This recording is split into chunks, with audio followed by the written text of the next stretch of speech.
sumamba, magpasalamat sa ating Panginoon. Tayo na kumanta, sumayaw sa saliw ng tugtugan, kay inang pagmasdan ang nagkakaisa at sama-sama magkakapatid.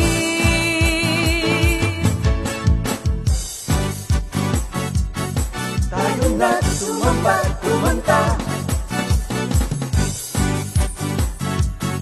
tayo na sumamba, sumayaw kay Jesus. Kayo na at sumamba, magpasalamat sa ating Panginoon.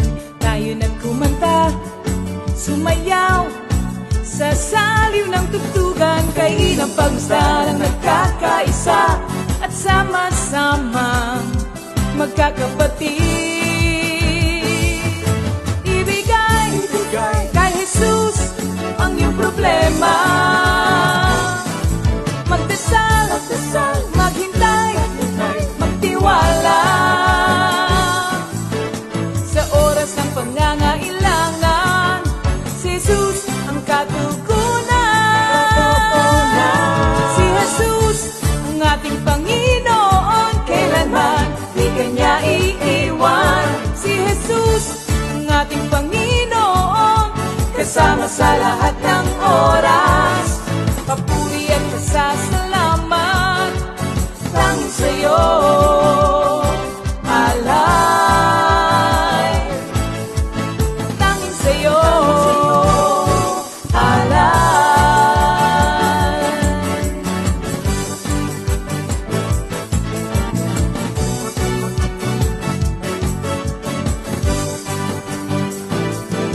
Si Jesus ang ating Panginoon, kailanman di kanya iiwan. Si Jesus ang ating Panginoon, kasama sa lahat ng oras. Si Jesus ang ating Panginoon, kailanman di kanya iiwan. Si Jesus ang ating Panginoon, kasama sa lahat ng oras.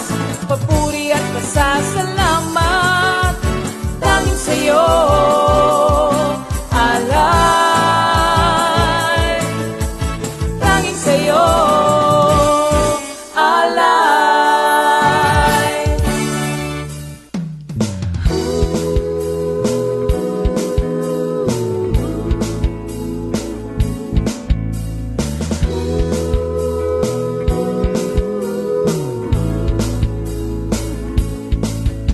Pinagpalang buhay ang kaloob ng Diyos sa lahat ng tao. May takot sa Kanya. Pinagpalang buhay ang kaloob ng Diyos sa lahat ng tao. Nagtitiwala. Magandang hapon po, magandang gabi, ano pa po, magandang umaga para sa ating mga kapatid na nagsusubaybay sa ating midweek Bible study. Kumusta po ba ang aking mga kapatid? Alam ko po na lahat po tayo ay sabay-sabay na lumalago sa pag-aaral natin ng salita ng Diyos. Napakabuti ng Diyos. Pero bago po tayo magpatuloy sa ating mga pagbati, ay tayo po ay manalangin muna. Hallelujah. Hallelujah, hallelujah. Purihin ka, Panginoon. Napakabuti mo po sa amin. Ikaw po ang aming Diyos na buhay, dakila, at karapat-dapat kang papurihan. Sa oras pong ito, Ama, narito po kami na iyong mga anak. Nakikita mo po ang aming mga puso. Bago po ang lahat, kami po humihingi ng tawad sa mga kasalanang nagawa po namin sa inyo. At Panginoon, muli po, maraming salamat sapagkat lagi niyo po kaming kinakausap at binibigyan niyo po kami palagi ng iyong mga salita. Panginoon, sa oras pong ito, ay tinataas po namin sa inyo ang pag-aaral po namin ngayong oras na to. At itinataas ko rin po, Panginoon, ang magtuturo. Alam ko pong kayo po magbibigay ng karunungan, anointing sa aking kapatid. At Lord, sa lahat po ng mga makikinig, Panginoon, salamat po sa pagbubukas mo ng aming kaisipan, aming puso, upang ang lahat po ng aming maririnig ngayon, ito po ay aming maintindihan, pumasok po sa aming kaisipan at ito po ay maipamuhay po namin. Muli po, maraming salamat po Panginoon sapagat palagi niyo po kaming sinasamahan. Ang lahat pong ito ay aming samot dalangin sa matamis na pangalan ni Jesus. Amen, amen. Thank you Lord. Salamat sa Diyos. Kumusta ba ang aking mga kapatid? Alam ko pong lahat po tayo ay lagi pong excited.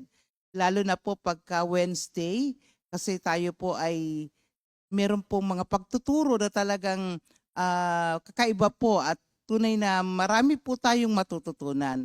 Pero bago po ang lahat mga kapatid, meron po tayong announcement ha.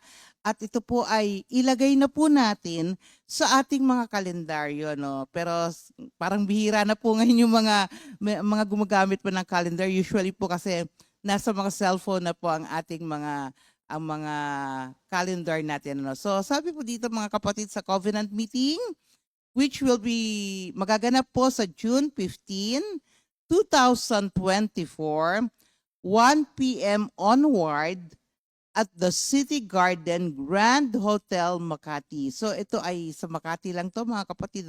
Lahat po ng mga parang ito po yung pinakamalapit. Lahat po ay makakarating tiyak. Kasi di po ba ang Makati po ay parang ito yung pinakasentro natin. Kaya lahat po tayo mga kapatid a-attend po tayo at sama-sama po tayong makiisa sa ating covenant meeting. At sabi po, all covenant members, active and inactive, are invited. O, active ka man o hindi, kasama ka kapatid. Kaya we are expecting na nandoon tayong lahat, all the covenant members, active or inactive. At let us be reminded of our covenant with the Lord. Tandaan natin mga kapatid, ito po ay covenant or pakikipagtipan natin sa ating Panginoon. Sa Diyos po tayo nakipagtipan at hindi po sa tao. Ayan, tandaan natin yung ating covenant meeting mga kapatid June 15, malapit na po yan, 2024. Okay, meron pa po mga kapatid. Life in the Spirit Seminar or LSS natin. Ito po ay gaganapin po natin sa June 22, 2024. Ito po ay Sabado. Tandaan natin ito po ay sa Sabado, June 22, 2024, ng alas 8 ng umaga, mga kapatid. Alas 8 ng umaga. Ba't po pinuulit-ulit ko? Kasi baka makalimutan natin. Kaya let us all be reminded, mga kapatid, na meron po tayong LSS. Okay. At our worship center in the East. Saan po ito? Sa St. Joseph. So, inuulit ko po. Ito po meron po tayong LSS na magaganap sa June 22, 2024. Alas 8 po ng umaga sa East po ito, sa St. Joseph. Worship center po natin, mga kapatid. Salamat sa Panginoon. Tandaan po natin, mga mahalaga po yan na dapat po nating pupuntahan. Kung ikaw man po ay nangangailangan ka na talagang you need to be baptized in the Holy Spirit, then go mga kapatid. Thank you Lord. At mga kapatid, meron na po tayong mga birthdays mga kapatid. Pwede naman natin batiin ang mga may birthdays out. Yan Sige. Happy birthday! Medyo pumiyok pa ng konti, Okay, June 5, 2024. Happy birthday, Sister Vera Amistoso. Uy, from San Pablo to. Sister Fiona Tatlong Maria. Brother Mateo Galarpe. Sister Leia Columbres. Brother J.M. Biscara. Brother Gary 14. Sister Luz Maganis. Uy, kilala ko to. Ang ating kapatid to from Quezon City. Happy anniversary, Brother June and Sister Nelita Gonzalez. Brother Jomar and Sister Mylene masongsong. Ayan. Happy birthday and happy anniversary. Pasok, Brother Bong.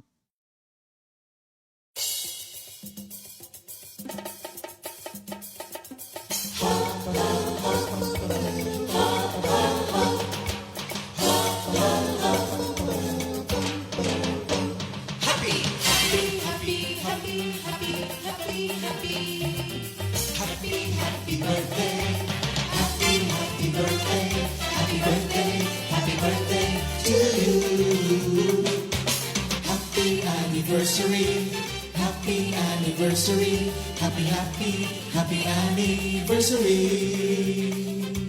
Happy anniversary! May the good Lord bless you, may the Lord's light shine upon you. Happy anniversary to you. Happy, happy birthday to you.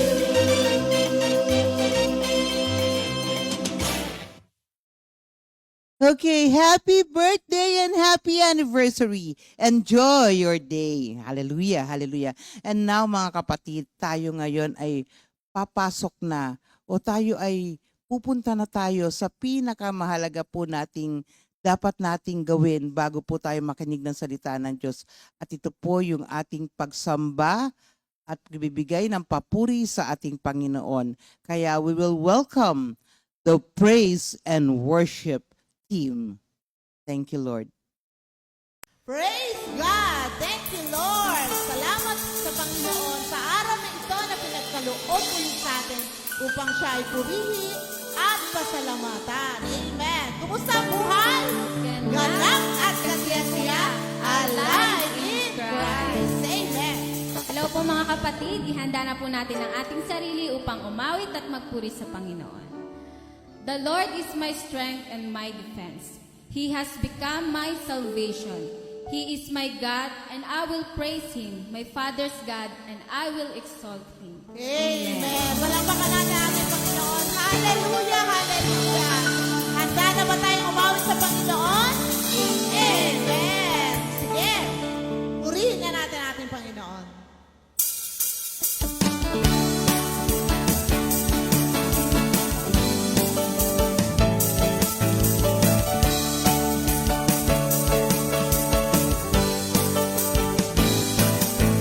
The Lord is good.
kapangyarihan ng Diyos na nasa atin. Kaya marami tayong dapat na ipagpasalamat. Nakalaya tayo sa maraming kasalanan. Napakabuti ng Diyos. Kaya wala tayong maibibigay sa Kanya. Kundi ating pasasalamat, ang ating pagpuri, sapagkat siya'y marapat papurihan at pasalamatan. Kaya sabayan niyo po kami sa pagsamba sa ating Diyos na buhay. Hindi natutulog at mahal na mahal ang Kanyang mga anak.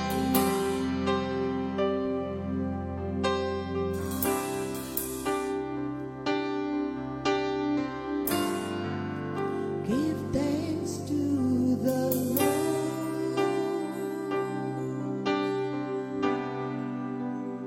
for He is good, and His love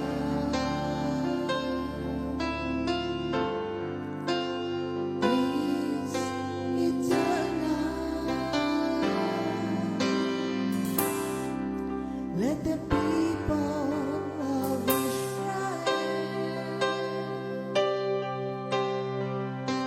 say, His love is eternal. Let the priests of God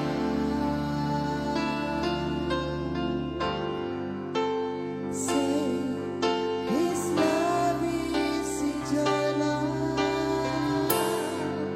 Let all worship Him. Say, His love is eternal. In mighty strength, I call to the Lord. Everybody, one more time. Give thanks to the Lord,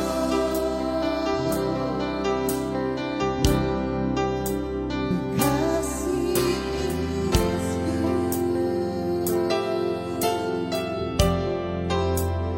and His love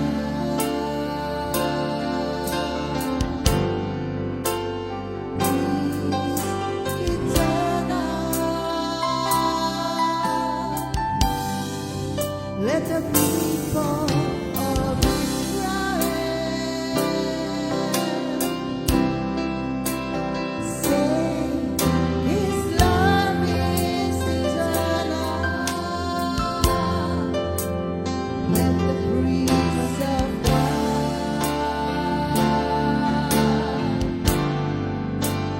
say, His love is eternal. Let all worship Him. Say, His love is eternal.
hallelujah, hallelujah. Salamat po, Panginoon, sa aming praise and worship team na tunay po na nakaabot po kaming lahat sa pagsamba sa iyo. Thank you, Lord.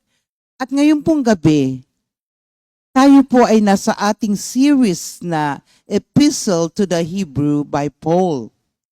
At ipagpapatuloy ang last part ng chapter 7. Kaya, i-welcome po natin si Minister Sandy Laresa. Thank you, Lord. Magandang gabi po, magandang umaga, magandang hapon, tanghali man, saan man po tayo naroon ng panig ng mundo. Welcome po sa ating Midweek Bible Study. Ang pagpapatuloy po ng ating pag-aaral tungkol po sa Hebrews 7, 1-28. Natapos na po ni Minister Jeff at ni Minister Otan mula verse 1-10. Ngayon naman po, ipagpapatuloy ko po yung mula verse 11 hanggang 28. Ang babasahin ko po lang muna ay mula verse 11 hanggang 16. Hebrews 7:11-16. If therefore perfection were by the Levitical priesthood, or under if the people received the law, what further need was there that another priest should rise after the order of Melchizedek, and not be called after the order of Aaron? For the priesthood being changed, there is made of necessity a change also of the law.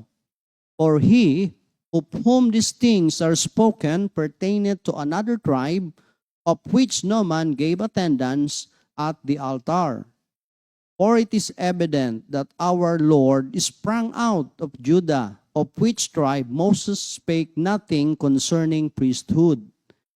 And it is yet far more evident, for that after the similitude of Melchizedek, this ariseth another priest, who is made not after the law of a carnal commandment, but after the power of an endless life. The message of the Lord. Let us pray po.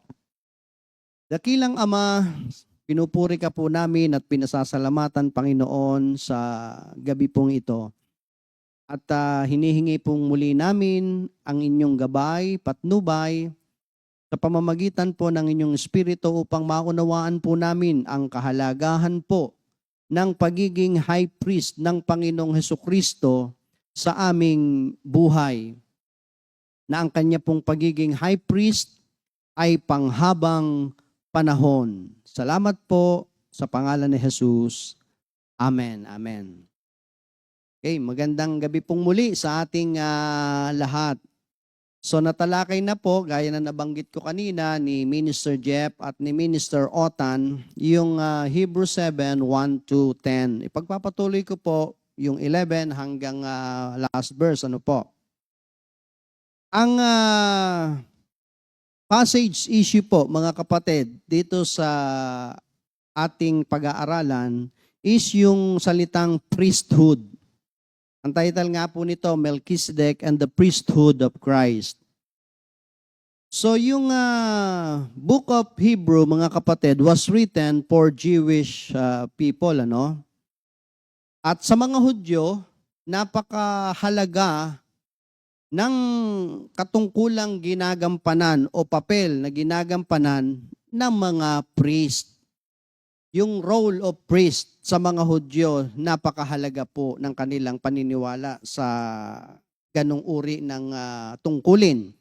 Based kasi po on the Old Testament teaching, these people, yung mga Hudyo po, were raised with firm conviction that a priest was absolutely necessary in their relationship with God. Ganun po ang matinding paniniwala ng mga Hudyo na malaki ang ginagampan ng papel ng mga priest sa kanila pong ugnayan o relasyon sa Panginoon. A priest is a mediator or intercessor between man and God. So yun din po ang kanilang paniniwala na ang priest po, siya po yung namamagitan sa tao at sa Panginoon. Kaya ganun na lamang ang kanilang paniniwala na napakahalaga ng role ng priest sa kanila po. At naniniwala rin po sila na meron pong qualification yung pagiging priest sa kanilang kapanahunan. Kasi po doon sa Numbers 18 verse 1, when God established His covenant with the Jews at Mount Sinai, He chose one family to act as priests. This family was the family of Aaron, and in addition, Aaron's tribe, the Levites. So nagkaroon po kasi ang Panginoon ng kautusan o batas na masasabi sa mga Hudyo na kinakailangan ang pipiliin, ang kukunin nilang magiging priest ay mula sa lahi ni Aaron at ni Levi. So, yun po ay nasa kanilang Mosaic law, ang tawag po doon. Kaya po, ganito ang naging sitwasyon ng mga Hudyo. Nung nakita po o nalaman nila na a Jewish priest must be from the tribe of Levi, ngayon po, ito yung problema nila. Jesus was not from the tribe of Levi, but from the tribe of Judah. Yun ang hindi nila ma-reconcile sa kanilang kaisipan. Kaya naman, itinuro ng author ng Book of Hebrew, itong verse 13 and 14 ng Hebrew 7. Ang sabi po doon, this means that according to Mosaic law, Jesus lacked the first requirement for priesthood. Yun ang kanilang nadiskubre ng mga Hudyo, no? At bukod doon, even if the readers of Hebrew granted that Jesus was a priest, He was no longer on earth at the time the book was written. Meaning, according to Old Testament law, that someone should take over to perform the services in the temple. Kasi nga naman, umakyat na si Jesus sa langit. So, dapat may papalit sa kanya para gampanan yung paglilingkod sa templo ng mga Hudyo. So, yun ang kanilang firm conviction, mga kapatid, na kinakailangan may priest na mag-o-offer ng handog para sa kapatawaran ng kanilang kasalanan. At kinakailangan ang priest na ito ay magmumula sa lahi ni Aaron at ni Levi. Kasi po, yun ang nasasaad sa kanilang kautusan. Without knowing it, na ang Panginoong Jesucristo, bagamat hindi siya ang pagkapari niya o priest ay hindi mula sa lahi ni Aaron o ni Levi, kung hindi mula sa pangako. At yung pangakong yun, that he will be a priest in the order of Melchizedek, ay matatagpuan natin sa Awit 110, verse 4. Atin pong basahin. Ang sabi po doon sa Psalm 110, verse 4. Nasasaad po doon ay ganito. The Lord will sworn and will not repent. Thou art a priest forever after the order of Melchizedek. So, may bagong pangako ang Panginoon na magmumula o mayroon siyang ipapadalang priest, pero hindi sa lahi ni Aaron at ni Levi, pero nasa order ni Melchizedek. So, ikino-correlate niya na malaki ang kaugnayan ng pagkapari ng kanyang ipapadala na walang iba kung hindi ang Panginoong Jesucristo sa pagka-high priest ni Melchizedek na hindi no beginning and no ending. Hindi rin mula sa lahi si Melchizedek ni Levi o ni Aaron. At doon po, ang pagka-high priest ng Panginoong Jesucristo ay hindi mula sa genealogy, kung hindi mula sa oath o pangako. Doon nga po sa 110 ng Psalms, verse 4. Sapagkat ayon sa Mosaic Law, ang mga pari po kasi o priest, mga kapatid, ay malaki ang ginagampanan ng role niyan sa kanilang relasyon sa Panginoon. Especially, kapag ka dumarating na po yung araw or day of atonement. Okay, one of their role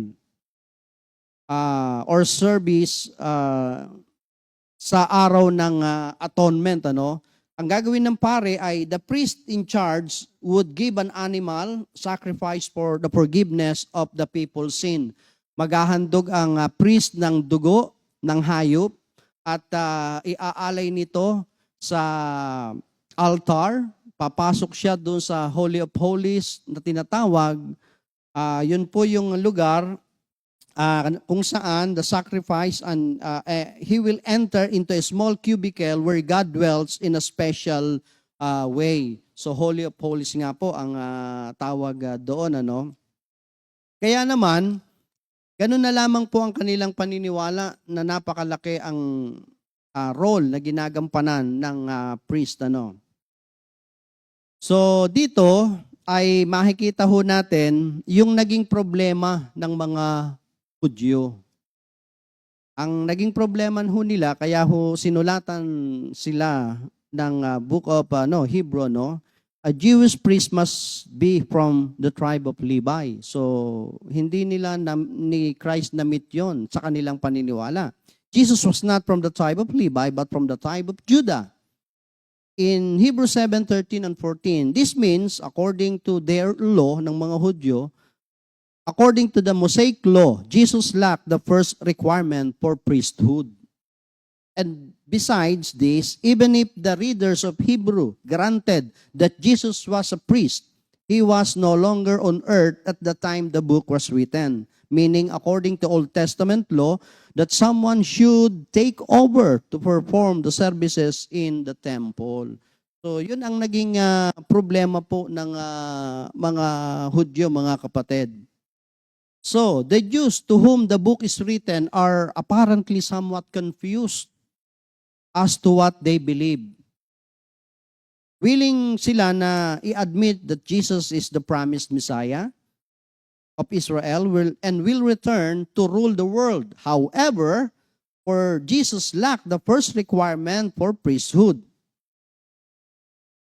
Since they could not be sure that Christ was the only ordained priest, they felt it could hardly do any harm to offer sacrifice in the temple as well.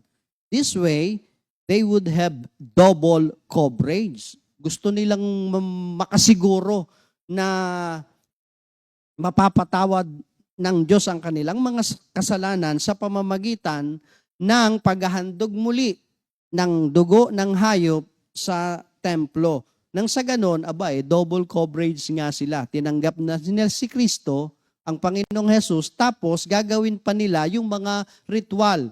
So meaning, Jesus plus the law. And they would avoid persecution from fellow Jews for denying Judaism. So makatitiyak na sila, yun ang paniniwala nila na pag dinagdagan pa nila ang paniniwala na si Jesus ang tagapagligtas at mag-aalay pa sila ng hayop at dugo nito para sa kaligtasan ng kanilang mga kasalanan, ay maiiwasan pa nila ang persecution ng kanilang mga kapwa Hudyo sa pagtalikod sa Judaism.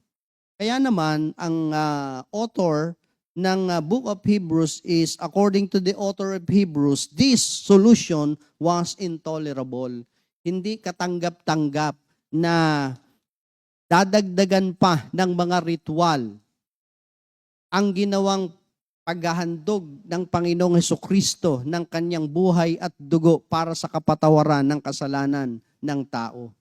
Ay hindi katanggap-tanggap ayon sa sumulat ng aklat ng Hebreo. Okay. Sapagkat ang Panginoon, mga kapatid, dito po sa verse 14, 18, 19, and 23, Jesus' priesthood is different.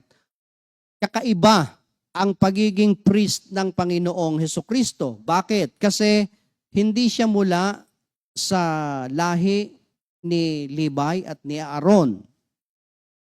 Subalit sa verse 19, ang kanyang pagka-priest not came from the law or Mosaic law, but from an oath. Oath, sa pangako nagmula ang pagiging high priest ng Panginoong Hesukristo. Pangako ng Diyos sa 110 nga ng Psalm verse 4. In verse 23 ng ng Hebrew 7, ang priest po in the Old Testament dies and replaced. Ang pagkakaiba ng Panginoong Hesukristo, Jesus lives forever. Kaya His priesthood is eternal. In verse 24, in Christ we have a permanent priesthood.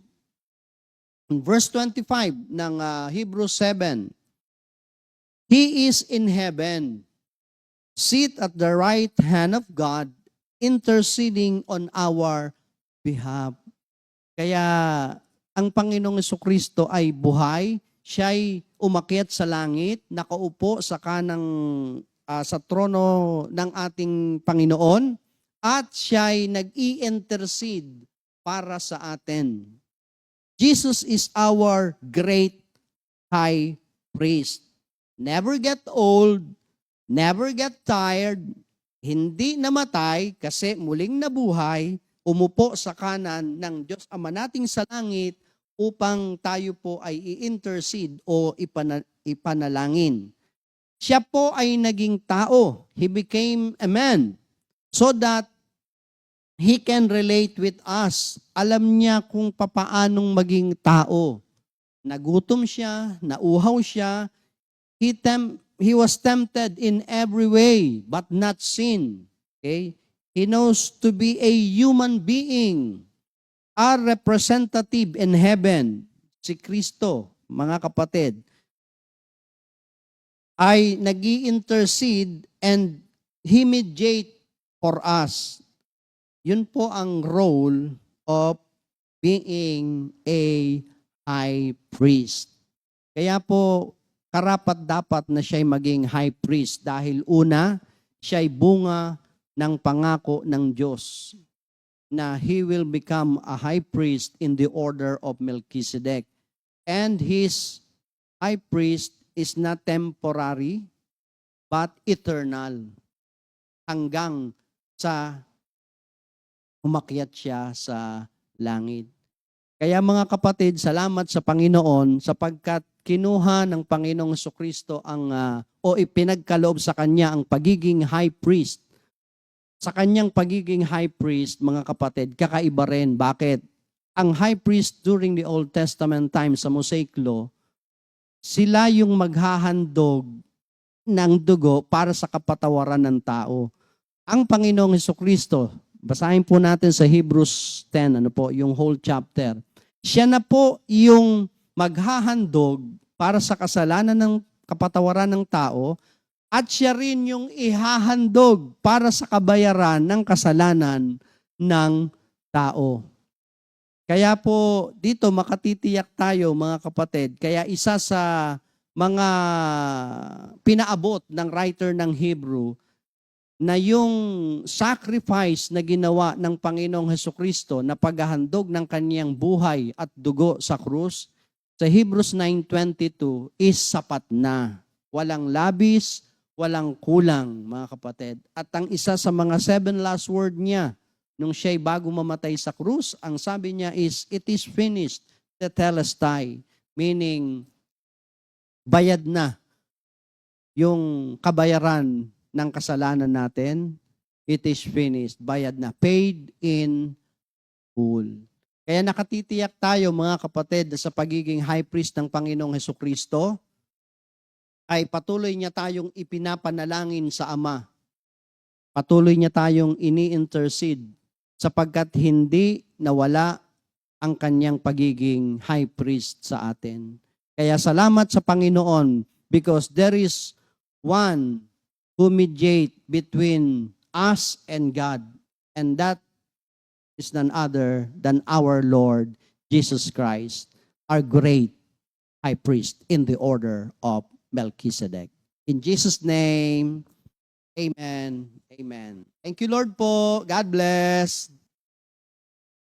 2 Timothy 2:2. Hallelujah. 2 Timothy